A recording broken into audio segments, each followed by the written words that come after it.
일어나셔서 하나님 말씀을 봉독해 올리겠습니다. 오늘 하나님의 말씀은 로마서 14장 10절에서 12절에 있는 말씀입니다. 제가 한 절, 여러분이 한 절, 그리고 마지막 절은 같이 읽겠습니다. 제가 읽겠습니다. 내가 어찌하여 내 형제를 판단하느뇨? 어찌하여 내 형제를 업신 여기느뇨? 우리가 다 하나님의 심판대 앞에 서리라. 같이 기록되었으되 주께서 가라사대 내가 살았노니 모든 무릎이 내게 꿇을 것이요 모든 혀가 하나님께 자백하리라 하였느니라. 같이 이러므로 우리 각인이 자기 일을 하나님께 짓고 하리라. 아멘. 앉으십시오. 오늘 본문의 말씀으로 최후의 심판 두 번째 말씀을 여러분과 함께 나누겠습니다. 지난주 최후의 심판 한번 했죠? 이번 주에 이제 마무리를 여러분께 전해드리도록 하겠습니다. 제가 기도 많이 하고 준비한 거예요. 지난주에 못 보셨던 거를 오늘 다시 보여드리겠습니다. 여러분 이탈리아에 가시면 보시면 산 피에르토 피트로 산 피에트로 성당이 있습니다. 이게 조금 말이 어렵지만 원래는 성 베드로 성당이에요. 성 베드로 성당. 이 성당은요, 콘스탄티누스 황제에 의해 건립됐는데 사도 베드로의 무덤의 자리에 이 성 베드로 성당이 세워졌다고 합니다. 의미가 있죠. 여기에는 라파엘로, 그리고 미켈란젤로, 로렌초, 그리고 베르나니니 이런 예술가들의 다채로운 작품들이 전시되어 있습니다. 특별히 이제 바티칸 시국에는요, 이 성 베드로 성당 말고도 시스티나 성당이 있습니다. 시스티나 성당은 뭐냐면 교황의 전용 예배 성당이에요. 전용 예배 성당으로 지어진 건물입니다. 근데 이 시스티나 성당 내부에 들어가시면 르네상스 시대의 아주 유명한 조각가로 알려진 미켈란젤로의 두 개의 걸작품이 걸려 있습니다. 자, 이 미켈란젤로인데요. 자, 하나는 뭐냐면 성당 천장에 그려진 천지창조라는 그림입니다. 천지창조. 성당의 이 높은 천장 위에 그려진 프레스코화입니다. 보시다시피요. 이거 보려면 어떻게 해야 돼요? 고개를 제끼고 봐야 됩니다. 천장을 바라봐야 돼요. 근데 이 천장에는 33개의 성경 이야기들이 각각 성화로 재현되어 있습니다. 그러니까 그림이 몇 점이 될까요? 33점. 이 중에서 가장 유명한 프레스코화가 바로 아담의 창조입니다. 이게 걸작품이에요. 아담의 창조입니다. 이 미켈란젤로는 이 그림을 그리기 위해서 약 5년 동안 이 천장화를 그렸다 그래요. 하루에 약 18시간을 작업했다고 합니다. 밥 먹고 난 다음에는 항상 그림을 그렸다는 거예요. 미켈란젤로는 37살에 이 성화를 완성했는데 이 고개를 제끼고 그림을 그린 탓에 그런 무리한 작업으로 한쪽 눈이 실명이 되고 또 허리가 구부러지는 신체적인 장애를 가지게 되었다고 합니다. 시스티나 성당에는 또 하나의 미켈란젤로의 작품이 있어요. 바로 보시는 최후의 심판입니다. 최후의 심판. 여러분 이 성화는요, 시스티나 성당 천장에 그려진 게 아니라 시스티나 성당 전면 제단 뒤에 이 그림이 그려져 있습니다. 미켈란젤로가 천지창조를 그린 지 20년이 지나서, 그러니까 그의 나이 60대의 노인이 되어서 이 프레스코화를 그리기 시작했다고 하는데요. 보시다시피 이 프레스코화는 예수 그리스도의 재림을 소재로 한 성화입니다. 근데 잘 보시면 세 군데로 구분되어 있죠. 세 부분에 걸쳐서 천국, 연옥, 지옥을 생생하게 표현하고 있습니다. 캐톨릭은 지난주에 말씀드린 연옥선을 믿지만 우리 개신교는 천국과 지옥을 있다는 것을 믿고 있죠. 특별히 여러분, 지옥에 간 사람들의 얼굴 표정을 통해서 섬뜩한 지옥의 광경을 실감나게 이 프레스코화에서 표현하고 있습니다. 자, 보시면 넘겨주시고요. 이 중앙에 있는 예수 그리스도의 왼쪽 발 밑에 이 사람이 서 있습니다. 근데 이 사람이 사람의 가죽을 왼손에 딱 들고 있죠. 보이시나요? 사람이 사람의 가죽을 딱 들고 있어요. 인피죠. 이 사람이 바로 주의 제자 바돌로메로 추정하고 있습니다. 근데 여러분 아시지만 일설에 의하면 그가 어떻게 순교했어요? 가죽이 벗겨져서 순교했다는 그런 전설이 내려옵니다. 이게 바돌로메가 그의 인피를 들고 있는데 이 인피의 얼굴이 바로 미켈란젤로의 자화상이라 그래요. 자기 얼굴을 거기다 그려놨다 그럽니다. 예. 자, 그리고 다음 페이지 보시면 중앙으로 쭉 내려오시면 여러분 보시는 왼편에 보면 천사들이 7 나팔을 불고 있어요. 천사들이 나팔을 불고 있죠. 근데 보시는 그 오른쪽의 그림에 보시는 그 천사들의 나팔 부는 장면에서 여러분 보시는 오른쪽에 보면 구원의 명부를 딱 읽고 있어요. 근데 구원의 명부가 작아요. 그러니까 구원의 문에 들어가는 사람은 적다는 얘기죠. 자, 그리고 그 옆에 사람들은 뭐냐? 지금 보시는 오른편에 있는 그림, 연옥에서 천국으로 막 애를 쓰며 올라가는 사람들이 연출되고 있어요. 그러니까 연옥에서 천국으로 막 올라가는 사람들. 자, 그리고 다음 페이지 보시면 오른쪽에 보시면 이제 다른 천사는 오른쪽에서 큰 책을 펼치고 있죠. 지옥의 명부를 읽고 있습니다. 근데 여러분 보시는 왼쪽 그림에 보면 이 지옥에서 탈출하는 사람들이 보여요. 근데 위에서 막 이렇게 주먹으로 내리치죠. 이 천사들이요, 지옥에서 탈출하는 사람들을 말하자면 치면서 결사적으로 천국에 오지 못하도록 막 막는, 지옥에 간 악인들을 막는 것들을 형상화하고 그림을 그리고 있어요. 그러니까 여러분, 지옥에 간 사람들을 다시 올라오지 못하도록 막 주먹으로 내리치고 있다는 거예요. 다음 그림 보시면 맨 그림 그림의 맨 하단에 보시면 이 지옥으로 가는 배가 등장해요. 지옥으로 가는 배. 근데 지옥으로 가는 배에 탄 사람들의 절규하는 모습이 막 그려져 있고요. 그리고 지옥에서 고통하는 악인들의 모습을 그리고 있습니다. 그러니까 지옥의 그런 고통스럽고 어두운 광경을 그림으로 다 표현한 거예요.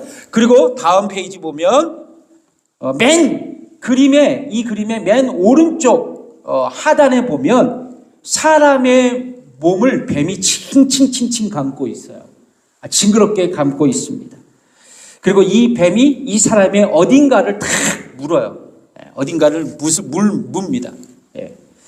이 사람이 누구냐면요, 그 당시 교회 안에서 그림 그릴 때 인간의 나체는 그리는 것이 금기시 되어 있었어요. 다른 데는 모르겠지만 교회 안에서는. 그런데 미켈란젤로는 이 시스티나 성당 안에 이런 사람의 나체를 그리게 된 거예요. 근데 이것을 매우 비난했던 사람이 있었는데 그 사람 이름이 체세나 추기경이라는 사람이었어요. 너무나도 미워서 지옥 맨 밑바닥에 이 사람을 그려놨다 그래요. 미켈란젤로가. 괘씸한 사람이라고 말이죠. 참 예술가들이요, 참 독특해요. 뭔 예술을 표현하면 자기가 미워하는 사람을 꼭 집어넣어 거기다가. 근데 이 시스나 성당의 최후의 심판이 일반 대중들에게 공개됐을 때 모두 경악했대요. 충격에 휩싸였다고 합니다. 왜냐하면 그림 속에 나타난 사람들이 다 뭐예요? 나체죠. 그러니까 교회 안에서, 거룩한 교회 안에서 사람의 나체를 보니까 너무 경망스러운 거예요. 그래서 충격에 휩싸였고, 특별히 지옥에서 고통하는 사람들의 얼굴을 보니까 충격에 더하는 그러한 모습을 경험했다라는 거죠. 그러니까 특별히 지옥에서 고통당하는 사람들의 모습을 보니까 충격에 휩싸이게 되었다는 것이에요. 저는 이 그림을 통해서 한 가지 느낀 게 있어요. 미켈란젤로의 작품이 최후의 심판은요, 인간의 상상력으로 표현된 거예요. 그렇죠? 맞나요? 인간의 상상력, 천재적인 미켈란젤로의 상상력으로 재현되고 표현된 예술 세계이지만 분명한 것이 있다면 성경에 기록된 마지막 일들이 일어날 일들이라는 거예요. 이 성경의 이야기라는 거죠. 그리고 가까운 미래에 우리에게 다가올 종말의 이야기다라는 거예요. 이건 확실한 거예요. 기독교 신학에 있어서 다음 페이지에 보시면 종말론은 이런 최후의 심판이 포함된 마지막 일들에 대한 연구라고 해요. 이 종말론이요. 그런데 종말을 뭐라 그러면 역사의 완성이라 그러죠. 종말을 역사의 완성이라 하는데 보통 종말론을 개인적인 종말론 그리고 우주적인 종말론으로 나누어 볼 수 있어요. 우주적인 종말론은 뭐냐면 우주적으로 사건이 일어나는 거예요. 우주 전체에 다 일어나는 겁니다. 지구를 포함해서 우주 전체가 일어나는 거예요. 어떤 일이 일어나냐? 신자와 불신자를 포함한 모든 사람들에게 미래에 그리고 동시적으로 일어나게 될 사건입니다. 어떤 사건이 일어나냐? 그리스도의 재림, 예수님이 다시 오심. 예수님이 다시 오신다는 거예요. 그러니까 동시다발적으로 모든 사람이 보는 겁니다. 또 의인과 악인의 부활이 있어요. 그리고 하나님의 나라의 완성이 있습니다. 그리고 종말론은 개인적인 종말론이 있다고 말씀드렸죠. 이 개인적인 종말론은 뭐냐면 모든 사람들이 죽을 때 각각 개인에게 일어나게 될 일들입니다. 뭐요? 죽음은 육체의 죽음이 있겠죠. 그리고 우리 기독교는 영원 불멸을 믿습니다. 영원 불멸을 믿어요. 그러니까 영원 불멸, 그리고 중간 상태, 최후의 심판, 최종 상태가 우리에게 있습니다. 중간 상태, 최종 상태는 제가 말씀을 드릴게요. 여러분 지난주에 말씀드렸듯이 모든 인간은 누구나 개인적인 종말을 맞이합니다. 여러분 동의하십니까? 평생 살지 않죠. 언젠간 돌아가신다는 거예요. 근데 시간의 차이가 있을 뿐 모든 인간은 죽어요. 이것이 성경의 진리이자 만물의 이치예요. 근데 흥미로운 것은 성경은 이 죽음을 두 가지로 구분하고 있습니다. 두 가지로요. 하나는 육체적인 죽음이에요. 지난주에도 말씀드렸지만 육체적인 죽음은 뭐예요? 육체와 영혼이 분리되는 사건이에요. 뭐예요? 죽음이란? 육체와 영혼이 세퍼레이트 된다. 분리된다라는 것이죠. 전도서 12장 7절의 말씀을 한번 읽어볼까요? 시작. 흙은 여전히 땅으로 돌아가고 신은 그 주신 하나님께로 돌아가기 전에 기억하라. 그러니까 성경은 뭐라고 말씀하시냐면 흙은, 육체는 땅으로 어떻게 한다고요? 돌아가고 신은, 영혼은 하나님께로 돌아간다고 말씀하고 있어요. 그러니까 육체와 영혼이 분리되는 거예요. 여러분 이해하시겠죠? 제 말이 아니었어요. 성경의 말씀입니다. 또 다른 하나는 육체적인 죽음뿐만 아니라 영적인 죽음도 있다라는 거예요. 영적인 죽음. 여러분 육체적인 죽음이 육체와 영혼이 분리되는 사건이에요. 근데 영적인 죽음은 뭐냐면 하나님과 인간이 분리되는 사건이에요. 그러니까 하나님과 우리가 분리되어서 우리에게 영적인 죽음이 찾아왔다라는 것이죠.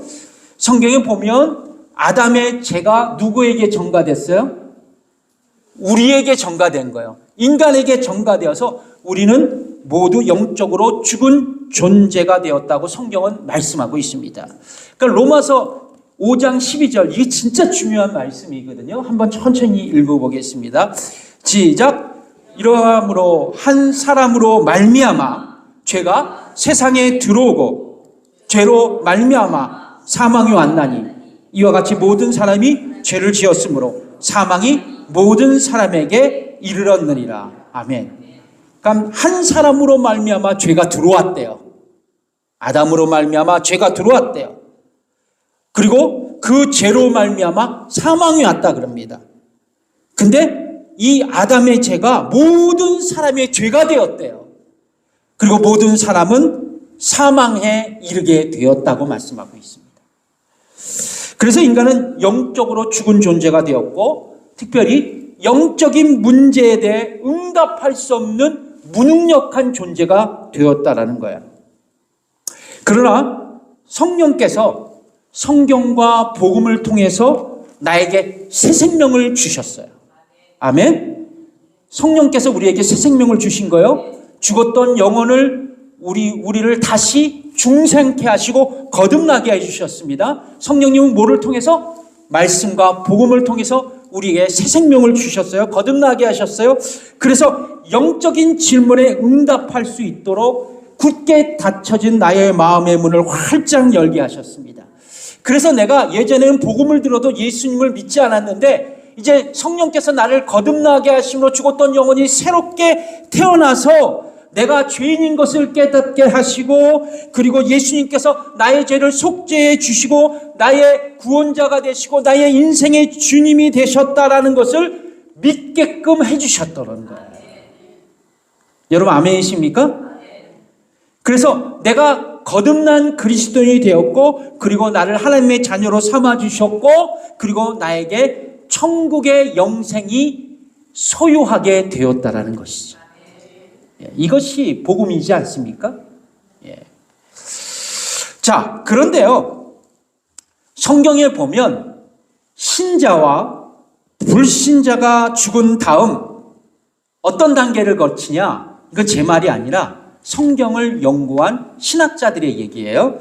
중간 상태와 최종 상태 두 개의 지점에 도달하게 된다고 얘기하고 있어요. 어떤 상태? 중간 상태. 그리고 최종 상태. 이 말은요, 모든 개신교 신학자들이 공통적으로 얘기하는 거예요. 그리고 모든 목사님들이 말씀으로 여러분들에게 전해주시는 것입니다. 먼저 중간 상태는 뭐냐면, 우리가 죽죠. 죽음 이후부터 예수님의 재림시 부활 때까지 그 기간을 얘기하고 있어요. 자, 지난주 말씀드렸죠. 구원받은 신자들은 죽으면 그의 육체는 땅에 묻혀요. 그렇죠? 그러나 그의 영혼은 즉시 기쁨 중에 하나님 품으로 돌아갑니다. 그래서 여러분 우리 죽음을 당하신 성도들을 뭐라 그래요? 하나님께로 돌아가셨습니다. 이 말이 맞는 것 같아요. 그렇죠? 하나님께로 돌아가셨습니다. 이게 그리스도인들의 최고의 아너, 명예가 아닐까 생각해요. 여러분 아멘입니까? 네, 그래서 우리 죽는 게 그렇게 별 두렵지 않아요. 하나님께로 돌아가는 것. 예. 자, 그리고 하나님의 품에 안겼죠. 그리고 천국에서 완전한 구속의 날을 기다립니다. 그게 뭐냐면 자신들의 육체가 부활되어 영원한 천국에서 살게 되기를 소망하면서 주의 재림에 있을 최후의 심판을 기다리는 거야. 그러니까 하나님 품에 안기면서 예수님이 재림하시는 그날 최후의 심판을 천국에서 있는 의인들이 기다리고 있는 거예요. 자, 이것을 신학적으로 뭐냐면 지복의 비전이라 얘기합니다. 지복의 비전. 반면에 불신자들은요, 그의 육체는 똑같이 묻히죠. 그렇죠? 땅에 묻히고 즉시 그의 영혼은 지옥에 던져지는 거예요. 그리고 이 지옥에서 고통과 어둠 속에서 언제를 기다리냐? 주의 재림을 기다리는 거예요. 불신자들도 지옥에서 그리고 최후의 심판을 기다립니다. 이제 신자와 불신자는 이런 중간 상태에 머물게 된 거예요. 근데 중간 상태 후 주께서 재림하셔서 바로 최후의 심판이 이루어져요. 그때부터 신자와 불신자의 최종 상태가 들어갑니다. 마지막 단계. 최후의 심판 후에 어떻게 되냐? 천국에 있던 신자들의 영혼은요, 이 땅에서 예수님께서 재림하실 때 신자들을 부활시키잖아요. 그렇죠? 그 부활한 그 몸과 결합해서 천국에서 영생의 삶을 살아가게 돼요. 그리고 예수님께서 이 땅에 오실 때 살아있는 성도들은 그의 육체가 영광스러운 몸으로 변화돼서 동일하게 영원한 천국에서 영생의 삶을 살아갑니다. 그런데 여러분, 지옥에 있던 불신자의 영혼은 어떻게 되냐? 부활한 그 예수님께서 오시면 그의 육체도 부활해요. 불신자들의 육체도 부활합니다. 그 부활한 몸과 그 지옥에 있는 영혼이 결합해서 영원한 지옥에서 영벌에 처해지는 거예요. 그러니까 여러분 잘 보세요. 우리의 천국 가면 영혼만 천국 가는 게 아니에요. 마지막 날에는 우리의 육신과 함께 갑니다. 부활한 몸으로 가는 거예요. 그러면 여러분, 여러분의 육체적인 몸으로 실제의 천국을 경험하는 거예요. 아멘? 그냥 뭐 비몽사몽 간에 천국을 경험하는 게 아니에요. 천국을 여러분이 육체적으로 경험합니다. 그게 우리의 소망이에요. 자, 근데 예수 믿지 않고 이 땅을 떠난 불신자들은요, 예수님께서 재림하실 때 그의 몸도 부활하거든요. 그래 그의 영혼과 함께 결합해서 지옥에서 영원토록 고통당하는 거예요. 근데 여러분, 지옥이요, 그냥 여러분 그냥 혼미하게 그냥 지옥의 개념이 아니에요. 육체적으로 실제적으로 고통당하는 곳입니다. 육체의 부활이 있으니까, 악인도. 여러분 이해하시겠죠? 그래서 여러분, 예수님께서 그러셨잖아요. 지옥은 어떤 데냐? 불구덩이에서 소금이 튀듯 그 지옥에 간 사람도 이 소금 튀듯이 그 불길로 튀겨질 것이다, 이런 얘기를 말씀을 하세요. 그럼 얼마나 고통스러운 곳이겠어요. 자, 그래서 여러분, 이 지옥에 있는 불신자의 영혼은 예수님께서 이 땅에 오시면 그의 몸이 부활돼서 그의 영혼과 결합돼서 지옥에서 영벌에 처해지는 거예요. 그리고 그동안에 생존해 있던 불신자들은 어떻게 되느냐? 신자들은 영광스러운 몸으로 천국에 가거든요. 근데 이 땅에서 예수님이 오실 때 믿지 않는 사람들은 치욕스러운 모습으로 지옥에 떨어져서 영원히 고통당하게 된다는 거예요.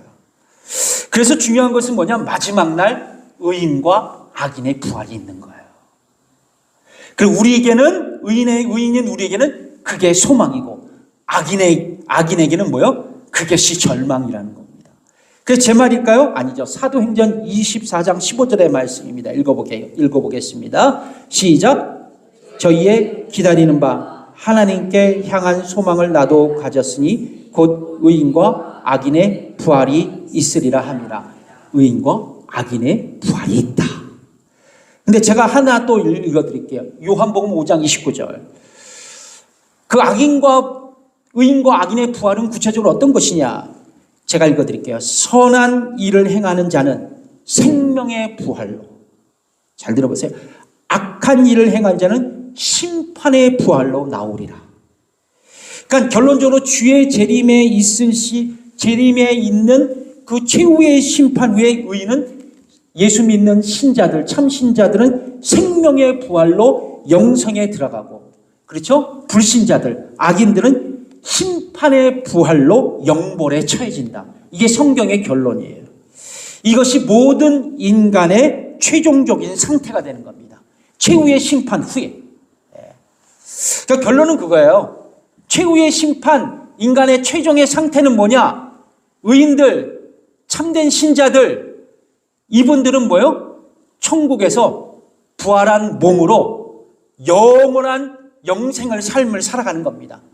지옥의 삶을 살아가요. 그러나 여러분, 악인들, 믿지 않는 그리스도인들, 믿지 않는 불신자들, 명목상의 그리스도인들, 예수님께 붙어있는 척한 거짓 그리스도인들, 이분들은 지옥에서 영벌에 처해지는 거예요. 그것도 육체의 부활로. 이게 굉장히 무서운 얘기입니다. 근데 우리가 짚고 넘어가야 할 게 있어요. 산 넘어 산. 우리가 짚고 넘어야 할 문제가 있습니다. 그것은 바로 최후의 심판의 대상이 불신자만이 아니라는 거예요. 잘 들어보세요. 최후의 심판의 대상자가 불신자만이 아니에요. 여기에 우리의 심각한 고민이 있습니다. 성경에 보면 최후의 심판 때 두 부류의 심판의 주체들이 등장해요. 자, 하나는 뭐냐면 타락한 천사입니다. 타락한 천사. 사도 베드로는 이렇게 증언합니다. 읽어볼게요. 베드로후서 2장 4절 읽어보겠습니다. 시작. 하나님이 범죄한 천사들을 용서치 아니하시고 지옥에 던져 어두운 구덩이에 두어 심판 때까지 지키게 하셨으며, 그러니까 하나님께서 범죄한 천사들을 용서치 아니하시고 지옥에 던져 어두운 구덩이에 던져놓고 심판 때까지 기다리신다고 말합니다. 유다서 6절에 있는 말씀이죠. 같이 읽어볼게요. 시작. 또 자기 지위를 지키지 아니하고 자기 처소를 떠난 천사들을 큰 날의 심판까지 영원한 결박으로 흑암에 가두셨으며, 큰 날의 심판 때까지 영원한 결박으로 어디에 가두셨다? 흑암에 가두셨다라는 거예요. 그러니까 성경은 타락한 천사, 마귀, 그의 쫄개들, 귀신들 마지막 날에 심판을 받고 지옥의 구덩이에 다 던지신다는 거예요. 예. 누가 오시는 날? 심판주이신 예수 그리스도가 이 땅에 다시 오시는 날. 자, 그런데 최후의 심판 때 심판을 받는 또 다른 대상자가 있어요. 바로 신자들도 심판을 받는다는 거예요. 여러분 잘 보세요. 여러분 신자들에게도 심판이 있다는 것을 동의하십니까? 네, 아멘이시죠? 야, 그리고 우리 성도들은 참 영적으로 깨어 있어. 네, 이걸 잘 알아야 돼요. 성경은 우리에게 이렇게 증언합니다. 로마서 14장 10절 말씀인데 읽어볼게요. 시작. 내가 어찌하여 내 형제를 판단하느뇨? 어찌하여 내 형제를 업신여기느뇨? 우리가 다 하나님의 심판대 앞에 서리라. 우리가 다 뭐요? 하나님의 심판대 앞에 서리라 말씀하고 있어요. 사도 바울은 로마 교회 성도들에게 성도들끼리 서로 비판하지 말라, 판단하지 말라 얘기하고 있죠. 그리고 업신여기지 말라고 얘기하는데 그 이유를 얘기합니다. 그 이유가 뭐냐면 너희가 마지막 날에 하나님의 심판대 앞에 서기 때문이다라고 그 이유를 말하고 있어요. 그러니까 신자들에게도 성경은 뭐요? 최후의 심판이 기다리고 있다라는 거죠. 그러나 여러분 잘 들어보세요. 신자들의 심판은 지옥을 판결하는 어두움의 심판이 아니에요. 그렇죠? 지옥을 판결하는 그런 어두움의 심판이 아닙니다. 그래서 여러분 참된 신자들, 제가 얘기하는 거예요. 참된 신자들이에요. 거듭난 그리스도인들은 지옥의 심판을 받을지 모른다는 두려움을 가질 필요가 없는 거예요.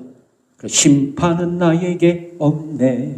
심판은 나에게 없네. 이 찬양처럼 심판은 나에게 없다는 거죠.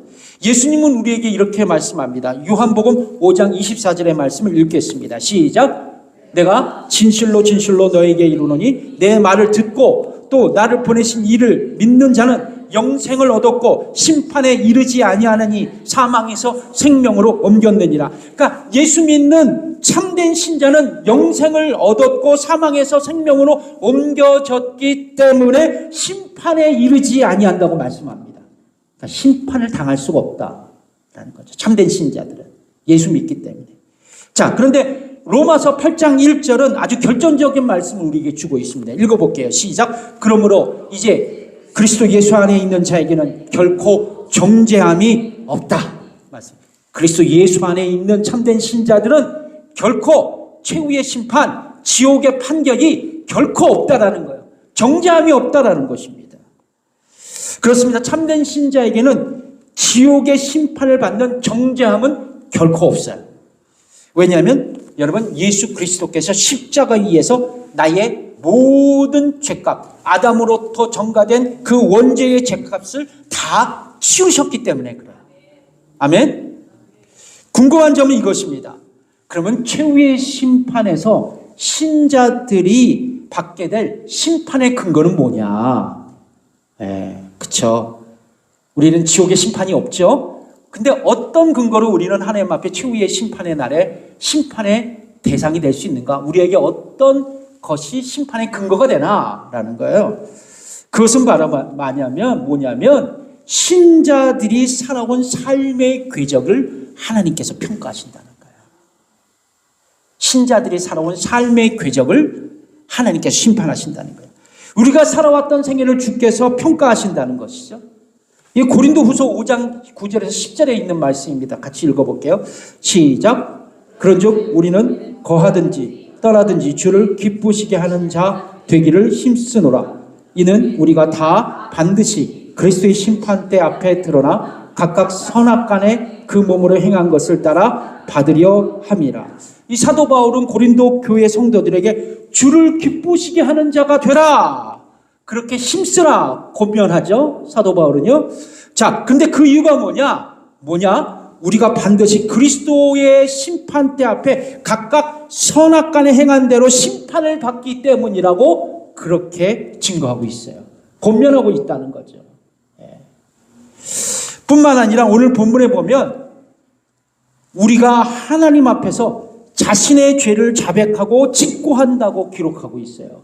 제가 읽어드릴게요. 로마서 14장 11절 12절 기록되었을 때 주께서 가라사대 내가 살았노니 모든 무릎이 내게 꿇을 것이요 모든 혀가 하나님께 자백하리라 하였느니라. 이러므로 우리 각인이 자기 일을 하나님께 직고하리라.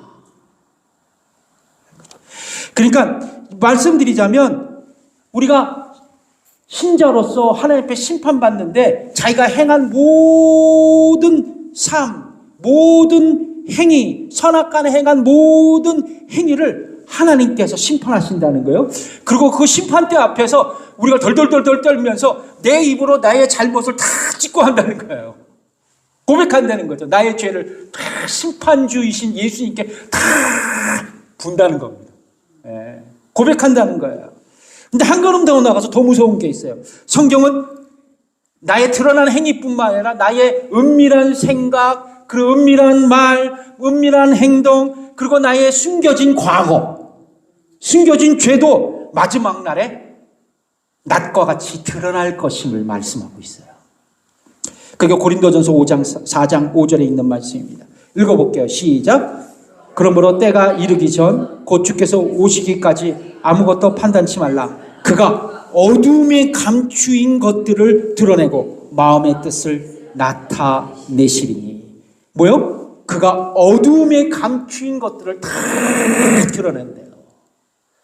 그러니까 여러분 우리의 행동 뭐 다 드러나지만 나의 감춰진 모든 것들도 다 그때는 다 드러난다는 거예요. 누구 앞에서? 심판주이신 예수 그리스도 앞에서요. 그래서 여러분 성경은 최후의 심판날 신자들의 드러난 삶, 감추어진 삶, 모든 삶을 평가하신다는 거예요. 그리고 중요한 것은 뭐냐? 과거 신자들의 행한 삶에 따라 상급이 주어진다는 거예요. 상급이 주어진다. 어떻게 할 수 있냐? 예전에 최자실 우리 권사님께서, 목사님께서 이런 이야기 하시잖아요. 여러분 잘 살아. 천국 다 가지만 천국에서 개털모자 쓰면 어떡해요? 막 이러는 거예요. 개털모자 쓰고. 다른 사람들은 면류관을 막 반짝반짝한 면류관 쓰는데 개털모자 쓰면 안 된다고 늘 그러셨거든요. 근데 이게 최자실 목사님의 말씀이 아니라요. 예수님께서 마태복음 19장 달란트의 비유를 통해서 마지막 심판의 날 신자들이 받을 상급이 차이가 있다는 것을 말씀해 주시거든요. 한번 여러분 내용은 이런 거예요. 여러분 다 아시잖아요. 한 주인이 자신의 종들에게 재산을 맡기고 장기간 외국으로 떠나요. 그렇죠? 자, 근데 각기 탈란트대로 재능대로 이 5달란트, 2달란트, 1달란트를 맡깁니다. 시간이 지났어요. 주인이 다시 돌아와서 종들을 불러서 얼마 이익을 받는지 확인해 봅니다. 이 5달란트 받은 종은 5달란트를 남겼어요. 그렇죠? 2달란트 받았던 종은 2달란트 남겼습니다. 주인이 이 두 종을 불렀어요. 착하고 충성된 종아 칭찬하고요. 내가 작은 일에 충성했으니 내가 많은 것으로 내게 더 맡기겠다 약속합니다. 그리고 뭐라고 얘기하냐면 내 주인의 즐거움에 참여할 것을 축복해요. 잔치를 베풀고 그 잔치에서 막 즐겁게 지내라고 말이죠. 자, 그런데 1달란트 받은 종은요, 그 1달란트 받은 그대로 주인에게 가져옵니다. 주인이 열받았죠. 1달란트 받은 종의 일은 뭐라 그래요? 악하고 게으른 종아 책망하고 이 무익한 종을 바깥 어두운 데 내어 쫓아 말하면서 거기서 슬피 울며 이를 갈미 있으리라 말합니다. 저는 이 비유가 신자와 불신자가 말하는 것이라고 생각하지 않아요. 신자와 불신자를 비유해서 얘기하는 것이라고 생각하지 않습니다. 신자들이 행한 대로 천국에서 받을 상급이 다르다는 것을 이해하고 있어요. 저는요. 이와 같이요. 마지막 심판날에 신자들이 받을 상급의 차이를 성경은 가르치고 있는데 이런 성경 구절이 너무 많아요. 자, 누가복음 16장 35절 말씀을 한번 읽어볼까요? 시작. 오직 너희는 원수를 사랑하고 선대하며 아무것도 바라지 말고 빌리라. 그리하면 너희 상이 클 것이다. 그러니까 원수를 사랑하고 선대하고 그를 위해 기도하면 너희가 받을 뭐가? 상이 크다라는 거죠. 어디서? 천국에서. 자, 고린도전서 3장 8절 읽겠습니다. 시작. 심는 이와 물 주는 이가 일반이나 각각 자기의 일하는 대로 자기의 상을 받으리라. 각각 자기의 행한 대로 천국에서 상을 받을 것이라 말씀하고 있어요.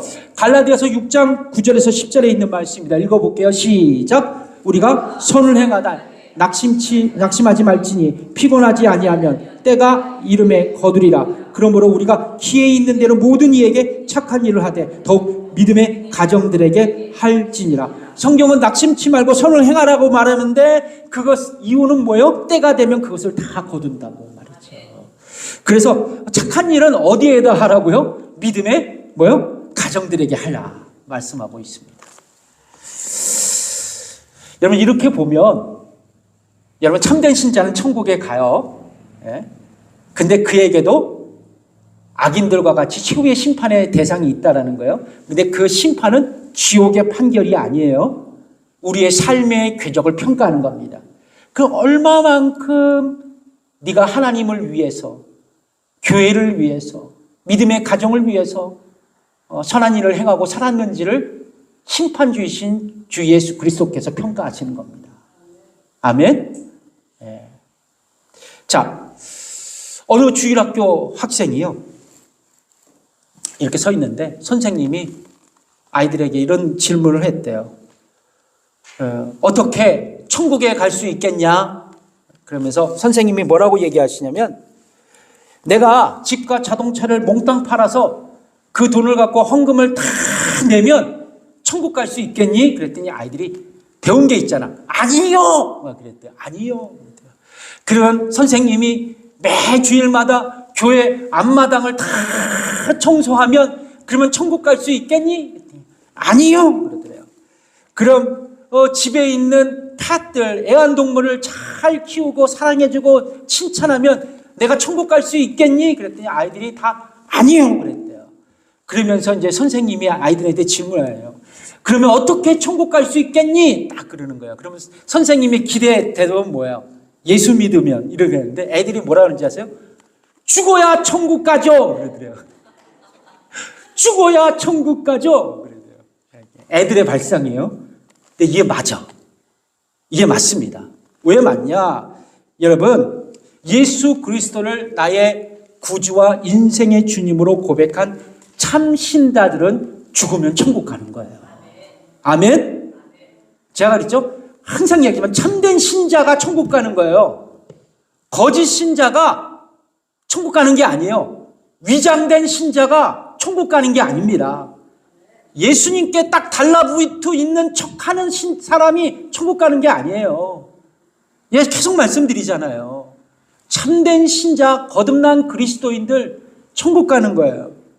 그리고 그의 영혼은 천국에서 그의 육체가 부활되는 마지막 날을 기다리는 거예요. 그리고 주님이 다시 오시는 그날 그는 심판주이신 주님께 뭐를 받는다? 자신의 삶의 궤적을 평가받는다라는 거죠. 저는 이 설교를 2주간 준비했어요.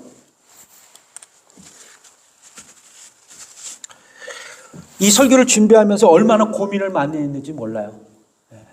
제가 많이 고민을 했어요. 그러면서 여러분들에게 중요한 2가지의 질문을 드리고 이 설교를 마무리 지으려고 그래요. 저는 첫 번째 질문이에요. 여러분은 거듭난 그리스도인, 참된 신자입니까? 아니면 명목상의 그리스도인입니까? 대답하지 마세요. 이거를 잘 생각해 보세요. 이번 2023년도를 마무리 지는 달이죠. 12월 달이. 남은 시간 내가 참된 신자인지 아니면 명목상의 그리스도인지를 깊게 생각해 보세요. 그 여러분들이 답이 나올 거야. 답이 나올 거예요. 이 삶은 영물이에요. 영물이라는 얘기 알죠? 영적인 존재라는 거예요. 자기가 다 알아. 하나님이 아시지만. 2번째 질문은 뭐냐? 당신은 마지막 날 최후의 심판 날을 기쁘게 기쁨으로 주를 맞이할 수 있겠습니까? 우리에게는 최후의 심판날이 오거든요. 그때 주님 어서 오시옵소서. 내가 주님을 기다렸습니다. 이렇게 기쁨으로 주님을 맞이할 수 있겠는가? 아니면 두려움으로 주를 맞이할 것인가? 그러니까 내가 살아온 궤적이 너무나도 형편이 없어. 나를 위해서만 살았지 주를 위해 산 적이 없어. 너무 나의 인생의 욕심에 따라 살아갔어. 예수 믿지만. 그래서 주님이 오시면 참 내가 두렵고 너무 죄송한 마음뿐이야. 이거인지 아니면 내 인생을 되돌아보니까 그래도 내가 예수 믿는 사람으로서 주를 위해 살아왔어. 나의 삶이 변변치 않고 부족한 인생이었지만 주를 위해 기도하고 교회를 위해 살아왔어. 복음을 위해 살아왔어. 이것을 한번 생각해 보세요. 두 가지의 질문입니다. 참 무거운 질문이죠? 두 가지의 질문. 이런 무거운 영적인 질문을 제가 드려요. 저는 이 질문을 생각해 보면서 말씀드리지만 이 한 해 마무리하는 시간, 우리의 신앙과 우리의 삶을 우리가 되돌아보는 성찰하는 우리가 되었으면 좋겠습니다. 기도하겠습니다.